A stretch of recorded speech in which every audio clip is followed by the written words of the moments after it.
Слушай, поехали. Это опять про Гагарина. Ну, помидорки похожи на помидорки. Когда втыкаешь в них вилку, тоже слышен хруст. Давай позовем Хулио. Давай.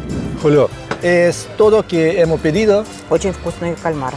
Сможешь ли ты еще Десерт. осилить десерт? А можно я у тебя кусочек попробую? Давай. маленький? Здесь еще неподалеку есть торговый центр Асиайпия. Можно еще насладиться и шопингом. В высшей степени наслаждения шопингом давайте оставим на потом. Всем привет, друзья! Продолжается наша тема испанская. Мы сегодня приехали в город Ориуэла, древнейший город. Ориуэла – это древний город с богатой историей, где пересеклись культуры римлян и арабов. Здесь можно увидеть великолепные примеры готической и барочной архитектуры, такие как кафедральный собор и церковь Санто-Доминго. Этот город стал родиной великого испанского поэта Мигеля Эрнандеса, чьи произведения до сих пор вдохновляют людей по всему миру. Кроме того, Ориуэла знаменита своими религиозными процессиями на Страстную неделю, признанными международным культурным достоянием. А живописные горы, окружающие город, добавляют ему особого очарования, делая Ориуэлу местом, которое оставляет незабываемые впечатления. Не поверите, приехали сюда пообедать. Галина нашла какой-то здесь ресторан. Ресторан шикарный. Предлагаются типичные испанские блюда. Да, и сегодня мы насладимся не только старыми уютными испанскими улочками, но и надеемся вкусным обедом. Да, а идти нам отсюда минут 5. Да, и, кстати, у нас за спиной церковь, как уверяют местные жители, потолок здесь расписан так же, как потолок в Систинской капелле. Покажем. Фотографии, да, мы приложим. покажем. Видео тоже у нас, мы в прошлый раз здесь были, видео тоже сейчас вы увидите. Церковь Санто-Доминго – это не только символ духовного наследия Ориуэлы, но и важная часть ее исторического облика. Ее строительство началось в XVI веке и продолжалось на протяжении более 2 столетий, что отразилось в богатом сочетании архитектурных стилей – от готики до барокко. Церковь является частью старинного комплекса Университета Санто-Доминго, первого университета Ориуэлы, который был основан в 1610 году. Когда вы входите в эти стены, время словно замирает, и величественные барочные элементы интерьера окружают вас со всех сторон. Алтарь, украшенный великолепными скульптурами и резьбой, погружает в атмосферу духовного возвышения, а изящные лепные арки и капеллы говорят о выдающемся мастерстве местных художников. Взгляд невольно поднимается к сводам, украшенным богатыми росписями, отражающими сцены из жизни святых. Каждое витражное окно пропускает внутрь мягкий свет, играющий на каменных поверхностях, добавляя этому месту особую магию. Здесь хранятся древние религиозные реликвии, которые веками вдохновляли верующих и паломников.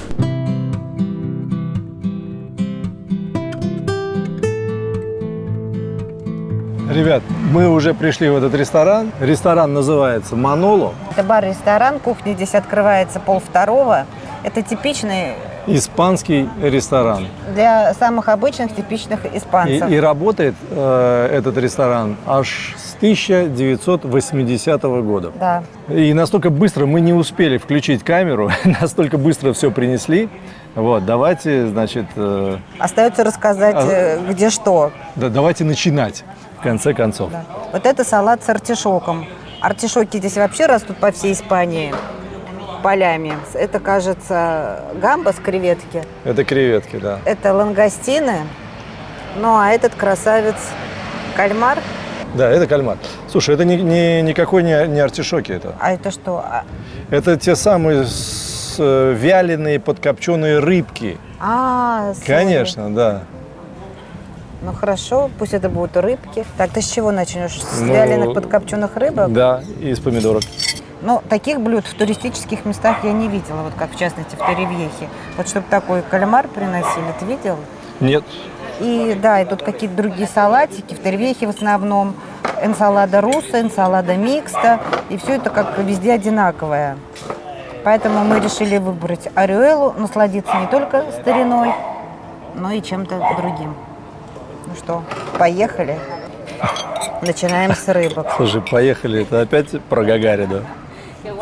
Хоть сегодня не день космонавтики. Да. Ну, помидорки похожи на помидорки. Редкая история. Да, и надо захватывать помидорку с рыбкой вместе, Мгм. потому что рыбка достаточно соленая, подкопченая рыбка. Приятная на вкус, солененькая. С помидоркой самое то. Как же называется эта рыбка?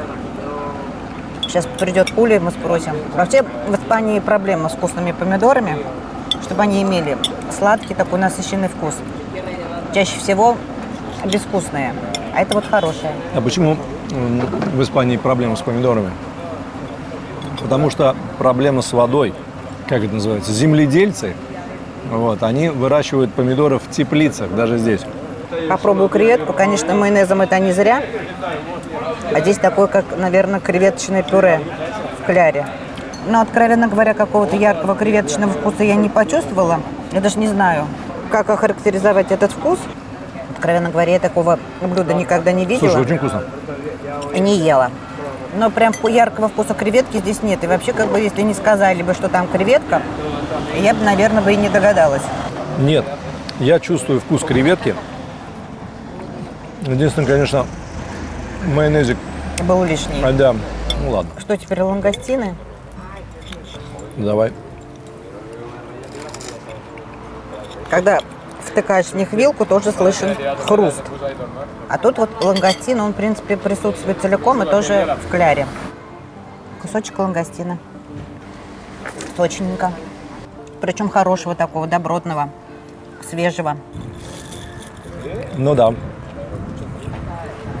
Сейчас к нам подойдет Хулио, вот, и мы спросим, что мы еще ждем. Может, пока ты Ну как ожидаешь вот Хули, я тебе отрежу вот этого? И я одной рукой буду кушать. Прекрасная идея. Я могу пока полить лимонным соком. Кстати, ребята, опять кушать. Заметили? Вот. Прошу это не кидаться в нас помидорами. Тапками и помидорами? Не помидорами, не тапками, пожалуйста. Это привычка с детства. У нас просто в семьях так говорили. Кушать, наверное, поэтому. А потом мы все берем свое начало из разных регионов. Где-то, наверное, вот это слово, оно входило в рамки приличия. Хулио, привет. Слушай, у нас есть вопрос. Это все, что мы заказывали? Да. А как же то блюдо из этих, как его, артишоков? Ну да, еще будет блюдо из артишоков с трюфельным маслом и хамоном иберико. А, это есть, да? Ну, тогда его еще заказываем. Хорошо, оно уже готовится, скоро будет. А, готовится. Спасибо. Не за что. Все очень вкусно. А вот это мне понравилось больше всего. Сейчас еще артишоки с хамончиком принесу, от них будете вообще просто на небесах. Спасибо. Ну что, сдабриваем лимончиком. Так, это у нас Кальмар. кальмар, да. Ой, сейчас я, кажется, всех, и тебя тоже. Сдобрю Все, лимоном. хватит кислоты. Мне кажется, тут присутствует чеснок и петрушка. Вот этот зелененькие фрагменты, это есть петрушка, потому что в Испании все готовят с петрушкой и с чесноком. Ну что? Очень вкусные кальмары. Ну, отлично. Всем кальмарам кальмары, я бы так сказала. Чеснока здесь совсем немного. В основном его аутентичный вкус, соли практически тоже нет. Но, возможно, соли особо не чувствуется после рыбок. Давай я отрежу тебе. Давай. И то, что тут вот мы видим, это не просто кольца кальмара, которые не пойми, когда были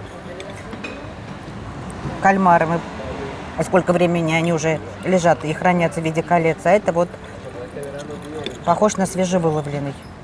Правда? Да. Очень вкусно. А вон подходит следующее блюдо.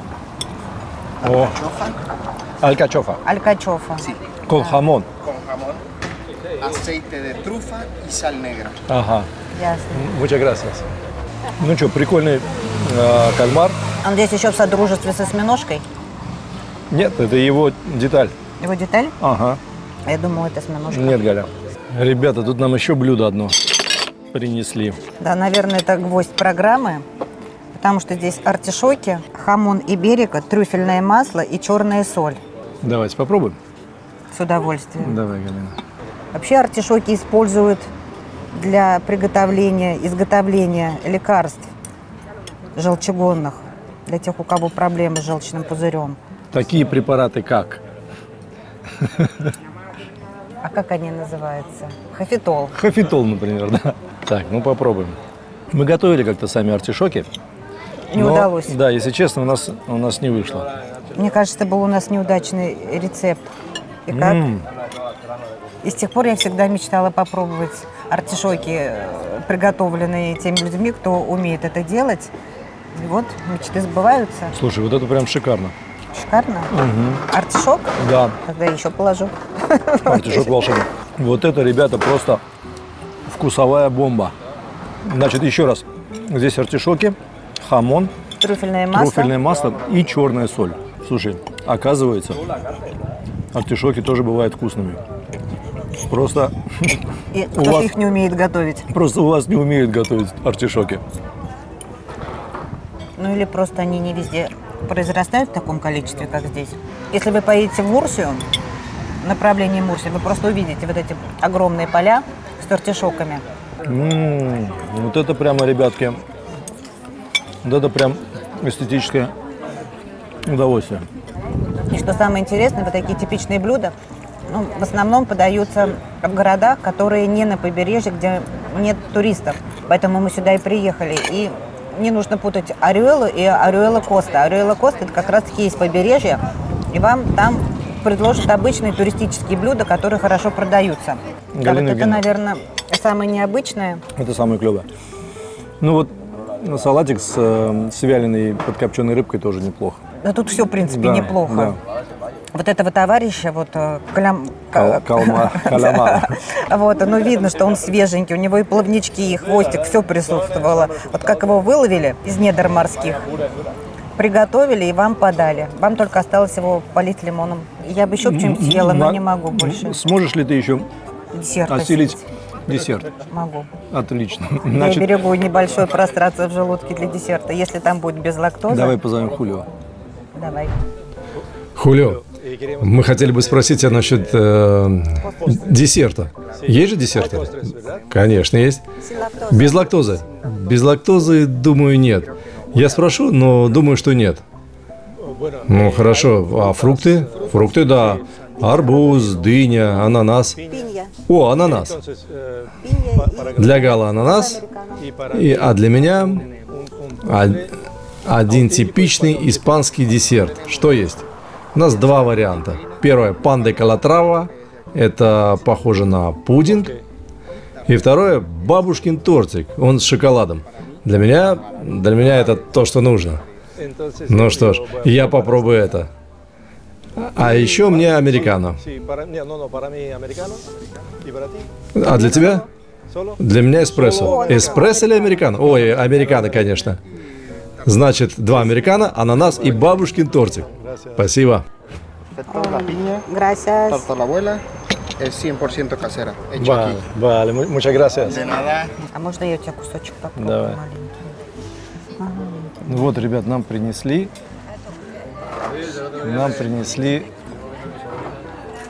Десерт. Десерт.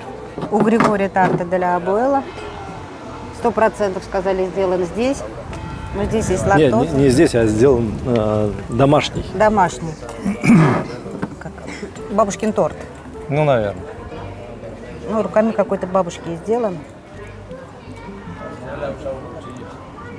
Так, давай. вот Крем очень вкусный. Шоколадный такой, сливочный. Вкусный, да? Да, очень вкусно. Но, блин, сладко. Для тех людей, которые ну, как бы сладкого не очень много едят. Для тех придумали ананас. Ну, это да. Но, если честно, с большим удовольствием я бы съела бы это. Ну что, будем завершать наше видео. Ребят, Вот смотрите, когда вы насладились памятниками архитектуры древнего города, вкусным обедом, и здесь еще неподалеку есть торговый центр Асиапия. Можно еще насладиться и шопингом. давайте как бы это наслаждение, высшей степени наслаждения шопингом, давайте оставим на потом.